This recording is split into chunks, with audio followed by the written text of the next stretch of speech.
David and Goliath 17, 1 Samuel 17 to 37.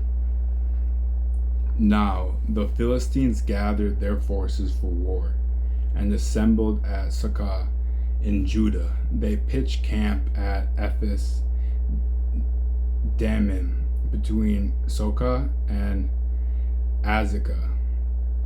2. Saul and the Israelites assembled and camped in the valley of Elah and drew up their battle line to meet the Philistines. The Philistines occupied one hill and the Israelites another, with the valley between them. A champion named Goliath, who was from Gath, came out of the Philistine camp. He was over 9 feet tall. He had a bronze helmet on his head and wore a coat of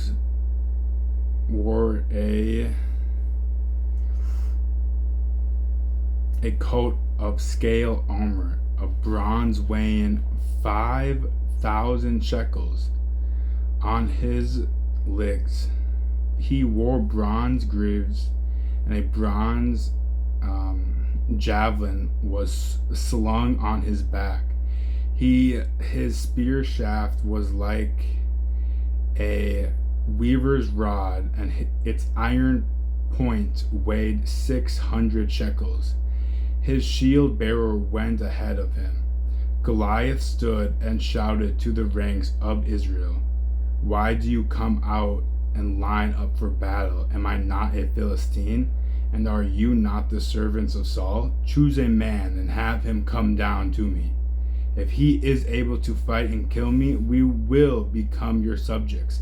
But if I overcome him and kill him, you will become our subjects."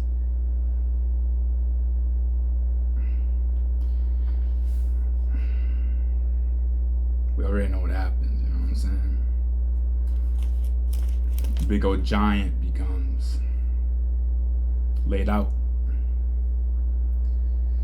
So, choose a man and have him come down to me. If he is able to fight and kill me, we will become your subjects. But if I overcome him and kill him, you will become our subjects and serve us. Then the Philistine said, "This day I defy the ranks of Israel. Give me a man, let us fight each other."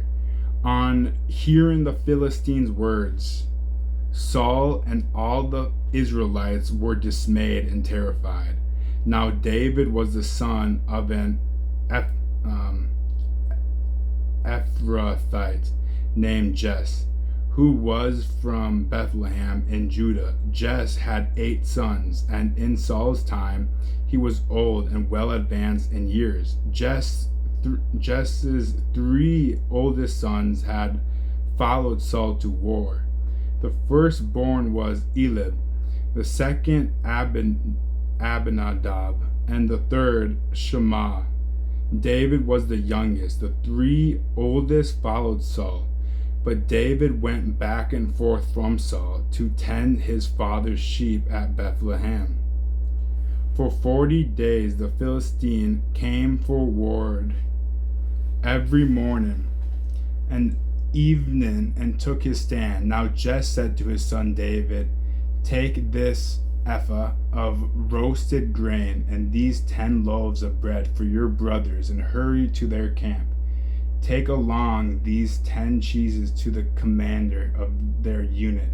See how your brothers are and bring back some assurance from them they are with Saul and all the men of Israel in the valley of Elah, fighting against the Philistines."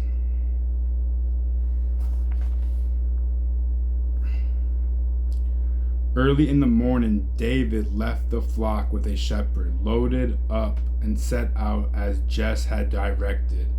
He reached the camp as the army was going out to its battle positions, shouting the war cry.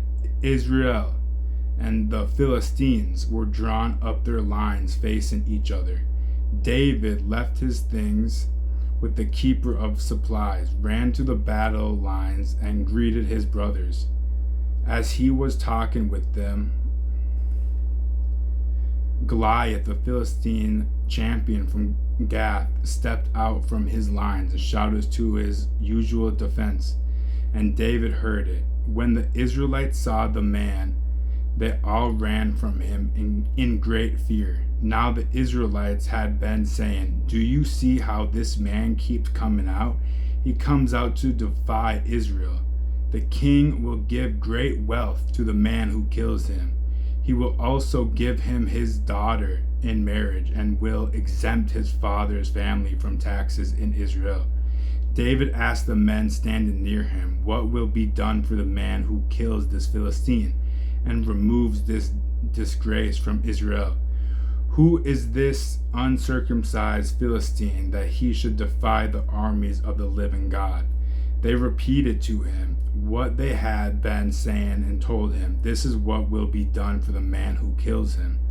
When Eliab, David's oldest brother, heard him speaking with the men, he burned with anger at him and asked, "Why have you come down here? And with whom did you leave those few sheep in the desert?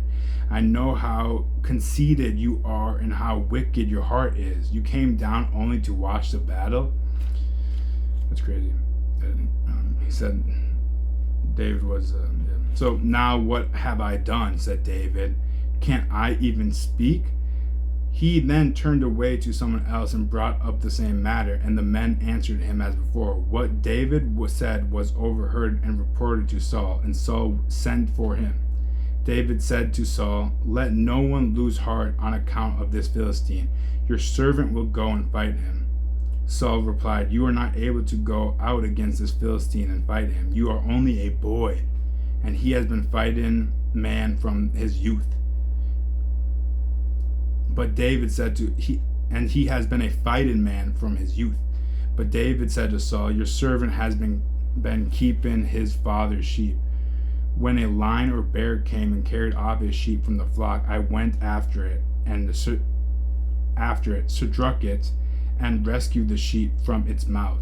When it turned on me, I seized it by its hair, struck it, and killed it. Your servant has killed both the lion and the bear. This uncircumcised Philistine will be like one of them, because he has defied the armies of the living God. The Lord has delivered me from the paw of the lion and the paw of the bear will and the paw of the lion and the paw of the bear will deliver me from the hand of this Philistine." Saul said to David, "Go, and the Lord will be with you." Amen.